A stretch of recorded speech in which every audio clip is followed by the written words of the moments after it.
Merry Christmas બધાને. આજે હું ક્રિસમસ વિશે તમને કંઈક કહેવા માગું છું કે લોકોના મગજમાં એટલી માનસિકતા ઘૂસી ગઈ છે ને કે આપણે શા માટે આ તહેવાર ઉજવવો જોઈએ, આ તો અંગ્રેજોનો છે, આપણે અંગ્રેજ ના બનવું જોઈએ, વગેરે વગેરે વગેરે. પરંતુ એવું નથી. બધા ધર્મના પોતાના અલગ અલગ તહેવાર હોય છે અને બધાના સંતો મહત્વ અલગ અલગ હોય છે. તો એ બધાને મહત્વ કંઈક અલગ હોય છે, તો આપણે પણ એને થોડુંક મહત્વ આપવું જોઈએ.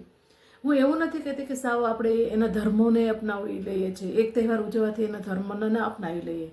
પરંતુ આ એક બાળકોનો ખાસ તો તહેવાર છે નાતાલ.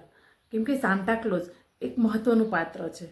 એના વિશે બધાના બહુ ખોટી માનસિકતા છે કે જોકરનું ડાગલાનું પાત્ર શા માટે લોકો સ્કૂલમાં બાળકોને પહેરાવે છે, આ વગેરે વગેરે. પરંતુ એવું નથી.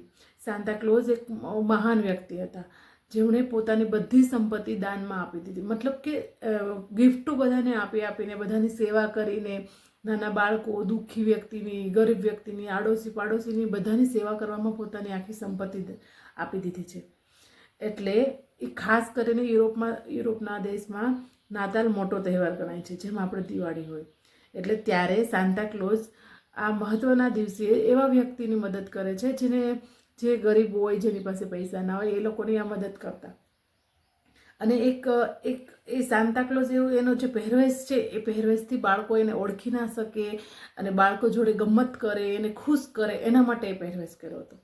પરંતુ આપણે અત્યારે એનો ઊંધો મતલબ લઈને સાવ હાકી જ મૂક્યું છે કે આપણે રામનું પાત્ર કરવું જોઈએ, કૃષ્ણનું કરવું જોઈએ. પણ રામ અને કૃષ્ણને આપણા બધા દેવી દેવતા છે એનું અલગ જ મહત્વ છે. જે જેવું છે, જે જેવું પાત્ર છે એવી રીતના એને ઉજવવું જોઈએ. પ્લસ આજે ક્રિસમસ છે, નાતાલ છે, એ ઈસુ ખ્રિસ્તના જન્મના દિવસને ઉજવાય છે. પરંતુ ક્યાંય પણ બાઇબલમાં ઈસુ ખ્રિસ્તનો જન્મદિવસ નથી દર્શાવવામાં આવ્યો. પરંતુ ઈસુ ખ્રિસ્ત એવા મહાન વ્યક્તિ હતા કે જ્યારે આ શું કહેવાય યુરોપના દેશમાં દિવાળીની જેમ તહેવાર ઉજવાય છે, એટલા માટે આ 25 તારીખને ફિક્સ કરીને ઈસુ ખ્રિસ્તનો જન્મદિવસ તરીકે ઉજવવામાં આવે છે. ઈસુ ખ્રિસ્ત પણ એવા હતા જે ગરીબો, દુખિયા એ લોકોની મદદ કરતા.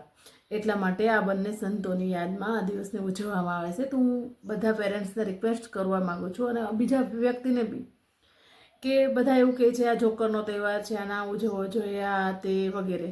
પરંતુ એવું ના હોય. અને હા, તમને અંગ્રેજોના તહેવારથી એટલો જ વિરોધ હોય તો શા માટે તમે ઇંગ્લિશ મીડિયમ સ્કૂલમાં બાળકોને મૂકો છો? તો તમને ગુજરાતી મીડિયમ તો ગમતું નથી અને તમારે ઇમ્પ્રેશન પાડવા માટે ઇંગ્લિશ બોલવું છે, ઇંગ્લિશ શીખવું છે, બાળકોને પણ ઇંગ્લિશ બોલતા કરવા છે. ગુજરાતી તો બોલે તો કે ના ના બચ્ચા આ ના બોલ, ઇંગ્લિશમાં બોલ. તો કેમ? તો શા માટે તમે એના તહેવારનો વિરોધ કરો છો? મને કહો છો ઘણા લોકો આ તહેવારનો વિરોધ કરે છે.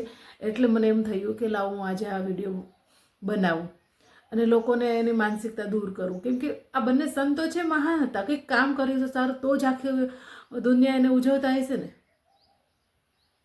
બાકી તો આપણા કૃષ્ણ ભગવાન પણ આખા વિશ્વમાં અત્યારે પૂજાય છે, એની પણ પૂજા કરે જ છે લોકો. એવું નથી કે આપણે જ કરીએ છીએ, વિદેશમાં આપણા ધર્મનું કોઈ મહત્વ નથી. આપણા ધર્મોનું આપણે જેટલું મહત્વ છે ને એની કરતાં વધારે 5 ગણું વધારે બહારના લોકોને આપણા ધર્મોનું મહત્વ ખબર છે. એટલા માટે જ કહું છું બધા ધર્મને મહત્વ આપો, બધાના વાર તહેવારો પ્રેમથી ઉજવો અને બાળકોને પણ હસી મજાક, આમાં બાળકોને બીજું કંઈ નથી, હસી મજાક કરવું છે. અને કોઈ ગરીબ હોય તો એને તમે બાળકોને એ સમજાવો કે આ તહેવાર શા માટે ઉજવવામાં આવે છે અને શા માટે આપણે આવા કપડાં પહેરીએ છીએ. તો એનું મહત્વ તમે સમજાવો કે એક સાન્ટાક્લોઝ કેવા વ્યક્તિ હતા, એ શું કરતા, અને એક ઈસુ ખ્રિસ્ત કેવા હતા. ખાલી એને એ કહો કે એનું વ્યક્તિત્વ આવું હતું, એના માટે આ તહેવાર ઉજવાય છે. બાકી તો આપણા ધર્મમાં પણ આ હિન્દુ થઈને પણ હિન્દુના ધર્મ કોઈ અત્યારે વ્યવસ્થિત રીતના ઉજવતા નથી અને કોઈ મહત્વ પણ એટલું નથી આપતા. પણ જ્યારે આવું કંઈક આવે ટોપિક, ત્યારે એક ઉછળીને કહે કે આપણે હિન્દુ છીએ, આ નહીં ઉજવવાનું, આ નહીં ઉજવવાનું. એ ખોટું છે. સાચું કહ્યું ને? તમારું આના વિશે શું મત છે? કોમેન્ટ કરીને જરૂરથી બતાવજો. જય શ્રી કૃષ્ણ.